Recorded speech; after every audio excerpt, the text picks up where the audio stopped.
Welcome back to the channel. In this video, I'm going to walk you through an easy guide on how to change network on Coinbase wallet.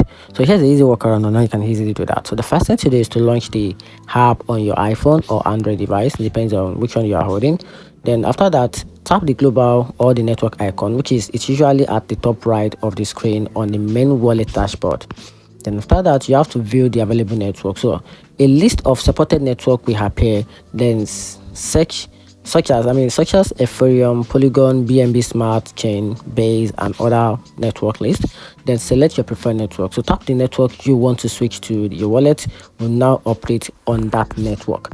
Then once that is done, some network may ask you to approve the settings or download network information. So tap approve or add to continue, and that's how you can easily change network on Coinbase wallet. Hope you find the video helpful. Turn on the notification button and subscribe for more. Thanks.